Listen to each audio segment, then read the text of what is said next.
네, 방금 소개받은 그 대한교육법학회 수석부회장을 맡고 있는 이덕란이라고 합니다. 먼저 이렇게 요즘에 이제 그런 말씀들을 많이 하시더라고요. 어느 회의에 갔더니 우리가 이제 한 1시간 반 정도 회의를 했는데요. 그러면서 이 자리에서 지금 20분이 참석을 하셨으니까 1시간 반 곱하기 20명 이렇게 하면은 이게 제가 수학이 좀 약해서요. 그럼 한 30시간이 되는 건가요? 네. 그래서 우리가 30시간을 이렇게 투입을 해서 논의를 했는데 그래도 좀 뭔가는 의미 있는 어떤 합의나 결과를 좀 도출을 좀 해야 되지 않겠습니까? 뭐 이런 진행을 하시는 경우를 봤어요. 오늘 이렇게 자리해 주신 교수님들 또 대표님들 이렇게 이제 뵈니까 한 분 한 분이 정말 하루 24시간이 부족할 정도로 열심히 이렇게 활동하시는 분들인데 이렇게 참석하셔가지고 이렇게 시간을 좀 같이 보태 주신 데에는 그만큼 이제 유보통합을 좀 우리 아이들을 위해서 좀 좋은 방향으로 좀 한번 만들어보고 그런 논의를 좀 한번 해보자. 이래서 이 귀한 시간들을 좀 내주신 것 같아요. 그래서 또 그런 귀한 시간과 자리에 이제 저를 좀 이렇게 불러주셔서 무척 영광스럽게 생각을 하고 감사하게 생각을 합니다. 특히 이렇게 연락해 주셨던 정정희 회장님 그리고 또 홍민정 대표님 이제 너무 감사드립니다. 네, 그러면은 저한테 아마 주어진 시간이 한 1시간 정도 되는 것 같은데요. 제가 좀 평소에 호흡이 원활하지 않은 관계로 네, 한 1시간 이상 이렇게 말씀을 드리려면 조금 이제 마스크를 좀 벗고 말씀을 좀 드리도록 하겠습니다. 양해 부탁드리겠습니다. 참고로 저는 이제 코로나에 한번 걸렸었고요. 네, 무사히 잘 나았습니다.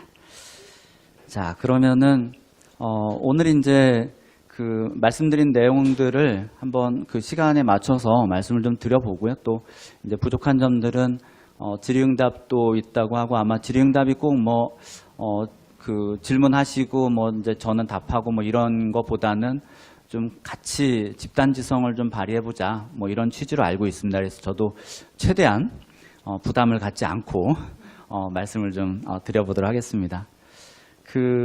유보통합 이렇게 하면 제일 먼저 좀 듣는 얘기들이 아마 오늘도 이제 이게 유튜브로 이제 중계가 되고 있다고 말씀을 들었는데요. 아마 관심 있는 분들도 많이 계신데 유보통합이 뭐냐 이런 분들도 많아요. 그래서 유보가 뭐냐. 그래서 이제 유보를 어떤 분은 진짜 검색을 해보셨대요. 유보. 그러니까 이제 국어사전에 나오는 유보가 나오는 거죠. 뭔가를 이제 그대로 둔다든가 보류한다든가 이제 이런 게 나오는 거니까 그런 걸 왜 통합을 하냐. 이제 이런 얘기들부터. 그래서 제가 이제 다른 데 가서는 이 유아교육과 보육이라고 그렇게 좀 말씀을 드리기도 합니다. 이제 그 이유가 이제 유보라고 했을 때 잘 모르는 분들도 있을 수 있다. 그래서 아마 일반 국민들 상대로 했을 때는 이 유보 통합을 이야기할 때 조금 더 이것이 이제 뭐와 뭐를 통합하는 거냐 여기에 대한 어떤 홍보랄까요? 이런 것도 조금 있었으면 좋겠다 이런 생각들이 좀 들고요. 그 다음에 이제 유보 통합을 하는데 왜 행재정 얘기를 하느냐 여기에 대해서도 아마 좀 생각들을 많이 하실 것 같습니다. 그래서 이제 그만큼 이 행재정 부분이 중요하고 그동안 이 부분들에 대해서 뭔가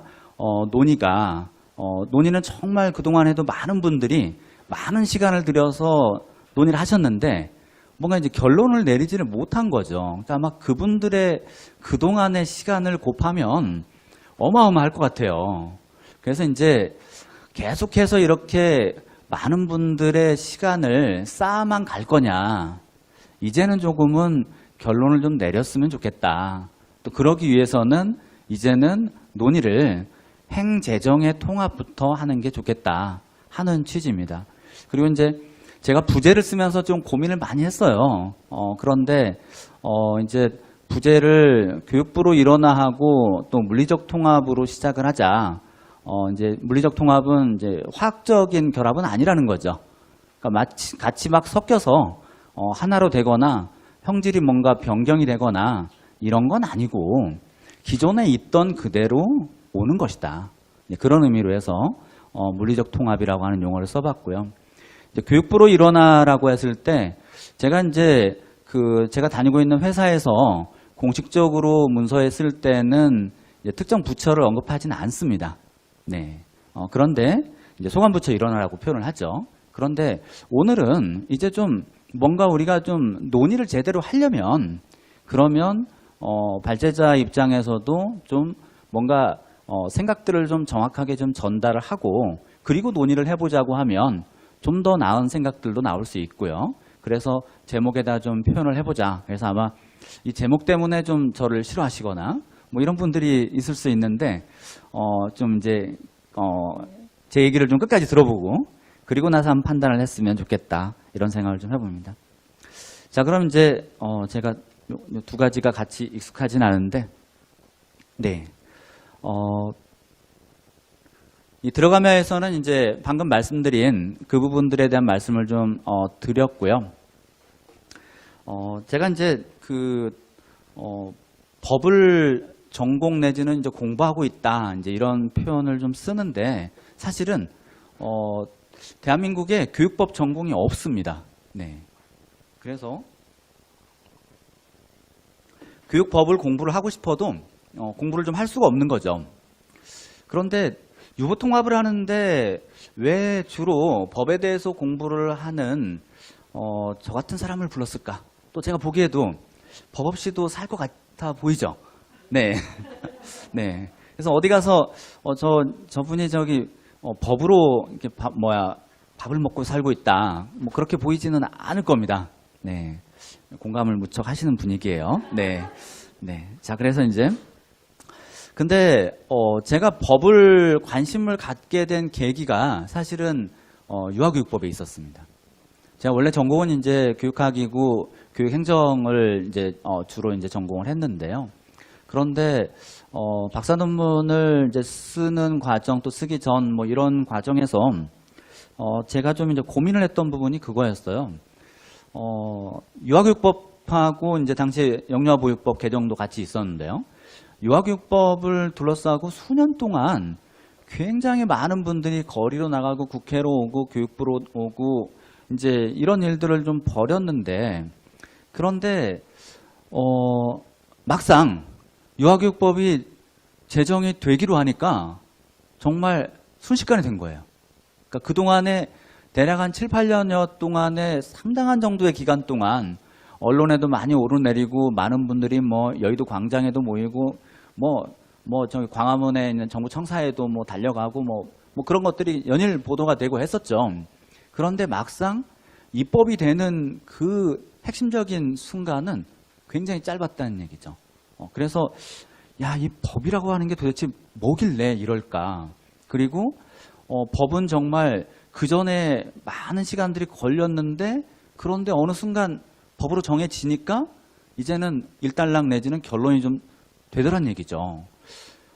그래서 이제 사실은 그 당시에 유아교육법 같은 경우에는 제정되는 과정에서 법조문이 그 처리되는 당일날만 하더라도 계속 바뀌고 이런 과정들이 있다 보니까 나중에 법이 만들어졌는데 뭐 정말 조문 간에도 내용에 좀 약간 차이가 좀 있을 수도 있는 법은 굉장히 논리적인 또 수학하고도 굉장히 가깝다고 제가 표현을 하는데요.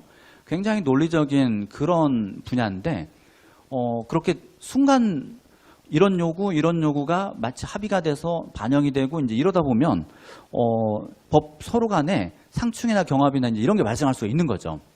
그래서 그 과정을 보면서 법이라고 하는 게 정말 우리가 생각하는 것보다 훨씬 더 정말 대단한 어떤 영향을 좀 가지고 있는 것 같구나.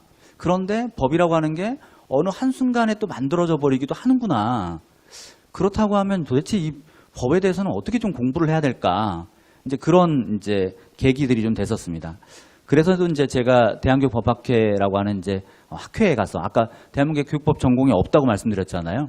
그래서 이제 그 학회에 가서 이제 공부를 하고 그리고 그 학회에서 제가 첫 번째로 발표를 했던 주제가 취약전 교육이었습니다. 그래서 그 주제를 가지고 당시 아마 서울교대였나요? 거기서 상당히 좀 큰 세미나를 했을 때 제가 발표를 했던 기억이 납니다. 그래서 이제 이 말씀을 좀 드린 거는 그만큼 우리의 입법 내지는 교육법에서 이 유아교육법이 차지하는 그런 어떤 영향이나 이런 것들이 상당히 좀 크다는 거죠. 그리고 이제 제가 그 유아교육법에 관심을 가지면서 박사 논문의 대상으로 이 유아교육법을 삼겠다 했더니 이제 교수님들이 다들 걱정하신 거는 논문 심사 과정과 그 전에 프로포절 과정에서 다들 논문 자체에 대해서 관심을 보이시는 게 아니라 밥을 먹고 살 수 있겠냐. 교육학 한 사람이 그것도 이제 교육법도 생소한데 그나마 유아교육법을 하겠다고 왜 이렇게 마이너리티한 걸 하느냐. 그래서 이제 그 당시만 하더라도 전체 교육 예산이나 또 전체 교육 행정에서 봤을 때 유아교육은 굉장히 작은 분야였죠. 그래서 뭐 유아교육하고 특수교육하고 같이 붙여가지고 유아특수교육 뭐 이렇게 하던 시절도 있었습니다. 그만큼 굉장히 좀 작게 생각들을 했었는데 저는 이제 그때부터도 이 유아교육법이 가지고 있는 측면들 그리고 이 유아교육이 그러면 학교교육이냐 학교교육이 아니냐 또 왜 똑같은 유아인데 똑같은 만 3세에서 만 5세의 유아 그런데 이 유아가 유치원에 다니기도 하고 어린이집에 다니기도 하고 유아대상 미술학원에 다니기도 하고 집에서 있기도 하고요. 그래서 이 아이들이 어렸을 때 왜 이렇게 다른 데 가서 다른 어떤 국가로부터 서비스를 받고 있을까? 근데 여기에 대해서 왜 그런데 기존의 교육학자들이나 또 법학자들은 여기에 대해서 문제 제기를 안 할까? 이런 게 이제 저의 이제 그 주된 질문이었어요. 그래서 어떻게 보면 자연스럽게 좀 유아교육법과 관련된 또 유아교육과 관련된 그러면서 자연스럽게 유보통합이나 또 어린이집에 관한 관심도 함께 가질 수밖에 없는 거죠. 그래서 이제 유아교육과 또 보육 관련된 연구들을 하다 보니까 한 20년 넘게 이제 공부를 하게 된 것 같아요. 그래서 어떻게 보면 좀 이 유아교육과 보육, 유보통합 이쪽은 저를 좀 공부를 좀 많이 시켜준 그리고 또 교육법에 대해서도 깊이 공부를 하게 해준 그런 이제 또 고마운 분야이기도 합니다. 네.